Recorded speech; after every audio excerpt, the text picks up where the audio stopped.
안녕하세요, 성도 여러분. 평화의 주님이 우리와 함께 하십니다. 우리와 함께 하시는 주님을 찬양합니다. 기도합시다. 하나님, 오늘도 말씀 앞에 선 저희들은 주님의 음성을 기다립니다.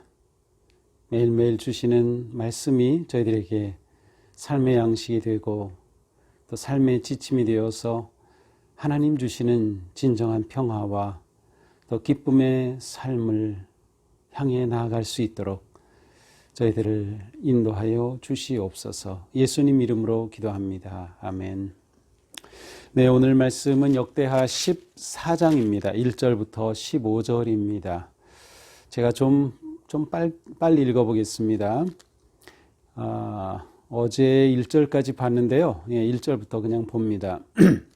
아비야가 그의 조상들과 함께 누움에 다윗성에 장사되고 그의 아들 아사가 대신하여 왕이 되니 그의 시대에 그의 땅이 10년 동안 평안하니라. 아사가 그의 하나님 여호와 보시기에 선과 정의를 행하여 이방 제단과 산당을 없애고 주상을 깨뜨리며 아세라상을 찍고 유다 사람에게 명하여 그 조상들의 하나님 여호와를 찾게 하며 그의 율법과 명령을 행하게 하고 또 유다 모든 성읍에서 산당과 태양상을 없애며 나라가 그 앞에서 평안함을 누리니라. 여호와께서 아사에게 평안을 주셨으므로 그 땅이 평안하여 여러 해 싸움이 없은지라. 그가 견고한 성읍들을 유다에 건축하니라. 아사가 일찍이 유다 사람에게 이르되 우리가 우리 하나님 여호와를 찾았으므로 이 땅이 아직 우리 앞에 있나니 우리가 이 성읍들을 건축하고 그 주위에 성곽과 망대와 문과 빗장을 만들자. 우리가 주를 찾았으므로 주께서 우리 사방에 평안을 주셨느니라 하고 이에 그들이 성읍을 형통하게 건축하였더라. 아사의 군대는 유다 중에서 큰 방패와 창을 잡는 자가 30만 명이요 베냐민 중에서 작은 방패를 잡으며 활을 당기는 자가 20만 명이라. 그들은 다 큰 용사였더라. 구스 사람 세라가 그들을 치려하여 군사 100만 명과 병거 300을 거느리고 마레사의 이름에 아사가 마주 나가서 마레사의 스바다 골짜기에 전열을 갖추고 아사가 그의 하나님 여호와께 부르짖어 이르되 여호와여 힘이 강한 자와 약한 자 사이에는 주밖에 도와줄 이가 없사오니 우리 하나님 여호와여 우리를 도우소서. 우리가 주를 의지하오며 주의 이름을 의탁하옵고 이 많은 무리를 치러 왔나이다. 여호와여 주는 우리 하나님이시오니 원하건대 사람이 주를 이기지 못하게 하옵소서 하였더니 여호와께서 구스 사람들을 아사와 유다 사람들 앞에서 치시니 구스 사람들이 도망하는지라. 아사와 그와 함께한 백성이 구스 사람들을 추격하여 그랄까지 이르매 이에 구스 사람들이 엎드러지고 살아남은 자가 없었으니 이는 여호와 앞에서와 그의 군대 앞에서 패망하였음이니라. 노력한 물건이 매우 많았더라. 여호와께서 그랄 사면 모든 성읍 백성을 두렵게 하시니 무리가 그의 모든 성읍을 치고 그 가운데에 있는 많은 물건을 노력하고 또 짐승 지키는 천막을 치고 양과 낙타를 많이 이끌고 예루살렘으로 돌아왔더라. 아멘. 자, 오늘 말씀은 이제 남유다의 3대 왕인 아사에 관한 말씀입니다. 이제 1대 왕 르호보암이 있었고 그의 아들 아비야가 있었죠. 이제 3대 왕 아사입니다. 아사에 관한 이 말씀은 오늘 14장, 15장, 16장까지 이어집니다. 의외로 이 아사에 관한 말씀이 많이 이렇게 기록되어 있습니다. 자, 오늘 말씀에서 눈에 두드러지는 것은 아사가 왕이 되어서 행하였던 선한 일, 일종의 개혁이라고 할 수 있는 건데 그 개혁과 그에 대한 결과입니다. 2절입니다. 아사가 그의 하나님 여호와 보시기에 선과 정의를 행하여 하나님 보시기에 아주 좋은 왕이었어요. 3절 이방 제단과 산당을 없애고 주상을 깨뜨리며 아세라상을 찍고, 자, 그 땅에 있는 모든 이방 산당을 없애고 주상을 깨뜨렸어요. 우상을 모두 깨뜨린 것이죠. 이것은 바로 그 전 때에 있었던 그의 아버지 때 아비야 르호보암 때에 이와 같은 일들이 이 땅에 일어났다는 것을 말해줍니다. 그런데 이러한 영적 개혁 운동을 시작한 셈이죠. 그래서 산당과 제단 이 우상들을 다 깨뜨려 버립니다. 그리고서 유다 백성들에게 요청합니다. 여호와 하나님을 찾게 하고 율법과 명령을 행하게 하고, 백성들에게 이처럼 우상을 깨뜨리고 그 다음에 그들이 하나님을 찾아야 된다, 하나님을 구하게 하고 또 하나님의 명령에 따르게 순종하게 하였습니다. 이렇게 되자 그 말에 순종해서 5절에 보니까 유다에 있는 모든 성읍의 산당도 없애고 태양상을 없애고 그 말에 순종하여 종교 개혁이 일어납니다. 이 결과가 무엇입니까? 그 앞에서 평안함을 누리니라. 평안함을 누리니라. 자, 오늘 본문에 이 평안함이 자꾸 등장합니다. 평안함을 누리니라. 또 7절 아래에 보면 우리 사방에 평안을 주셨느니라. 그리고 그들이 성읍을 형통하게 건축하였더라. 자, 아사의 통치 초반에 이렇게 종교 개혁을 행하였을 때 하나님께서 그 땅에 평화를 주셨어요. 그리고 형통함을 주셨습니다. 가장 중요한 그 이유는 무엇일까요? 바로 그들이 신앙을 개혁하였던 것이죠. 그리고 그들이 여호와를 찾았기 때문이에요. 형통한 삶, 평안한 삶은 하나님을 찾고 의지할 때 주어집니다. 하나님을 바라볼 때, 그리고 하나님의 말씀에 순종할 때 참된 평안이 찾아오는 것이죠. 이렇게 아사는 종교 개혁을 단행하며 백성들이 그것에 잘 따랐어요. 그래서 그 땅에 평안이 오고 또 성읍을 형통하게 건축하였습니다. 더 나아가서 이들이 군사력도 증강하게 되었어요. 8절에 보니까 유다 중에 큰 방패자와 창을 잡는 자 30만 명, 베냐민 지파 중에서는 28만 명, 그러니까 58만 명의 군사를 확보하고 큰 용사를 세우게 되었습니다. 자, 이때에 큰 전쟁이 일어납니다. 9절이죠. 구스 사람 세라가 그들을 치리하여 군사 100만과 병거 300을 거느리고 마레사에 이르매, 이 마레사는 예루살렘 남쪽 한 48km 떨어진 곳입니다. 이곳에 구스 사람 세라가 쳐들어왔습니다. 군사 100만을 거느리고 병거 300을 거느리고, 무시무시한 병력이죠. 100만과 300병거를 거느리고 유다를 침공합니다. 어떡합니까? 감당할 수 없죠. 58만 명이 다 나가 싸워도 이 100만 명과 더군다나 300의 강력한 병거가 있는데 이거 어떻게 대적합니까? 자, 이때 아사가 취한 방법이 11절에 나옵니다. 아사가 하나님 여호와께 부르짖어 이르되, 하나님께 부르짖습니다.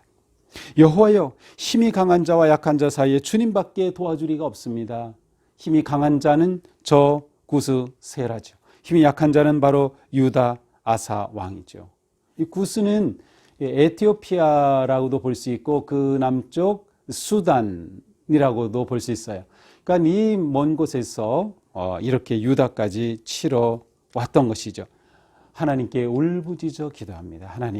하나님밖에는 도와주리가 없습니다. 우리가 주를 의지합니다. 주를 의지하오며 주의 이름을 의탁하옵니다.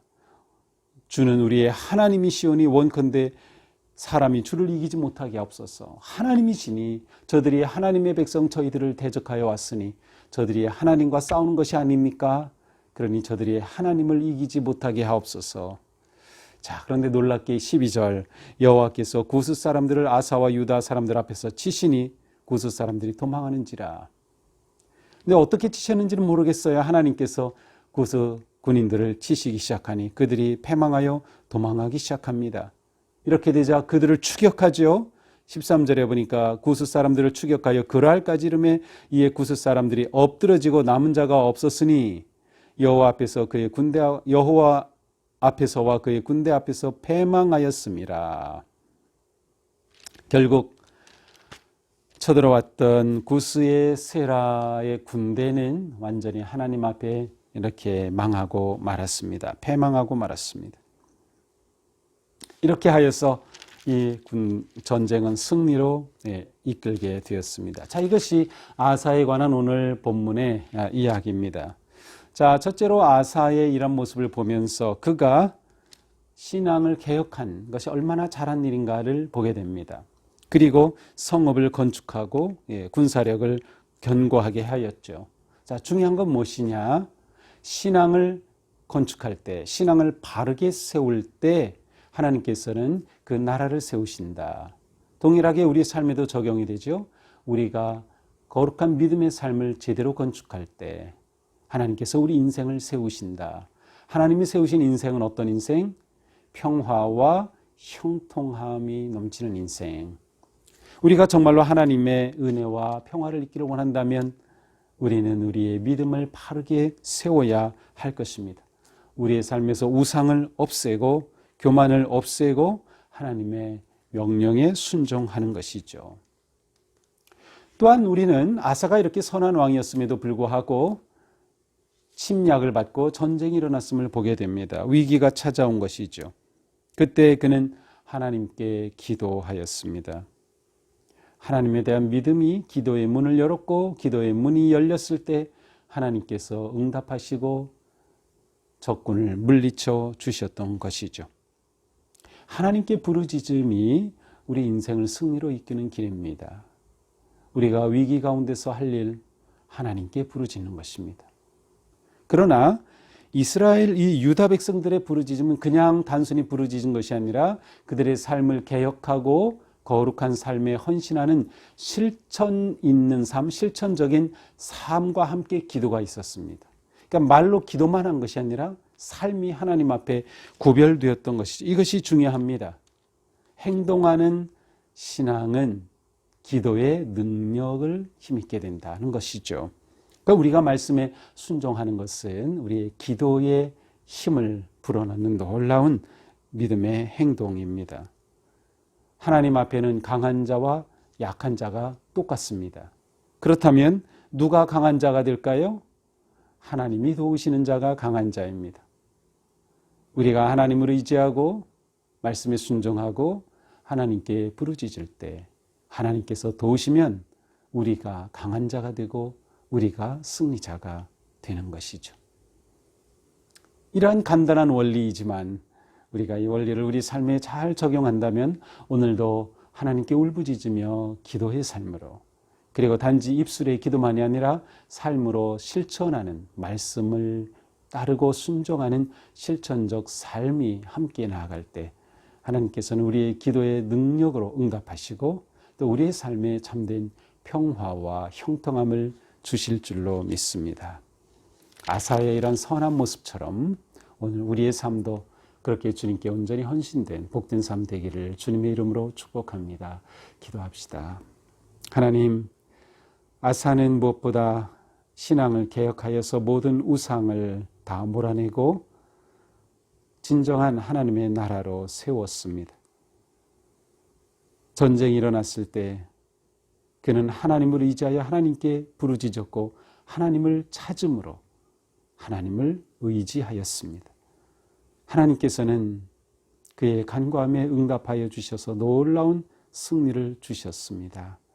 하나님, 오늘 저희들의 삶도 말씀에 순종하고 또 주님께 기도하면서 하나님 열어주시는 평화와 형통의 길을 걷게 하여 주시옵소서. 예수님 이름으로 기도합니다. 아멘. 네, 오늘도 주님 의지하면서 평화와 형통의 삶이 열려지기를 주님의 이름으로 축복합니다. 사랑합니다.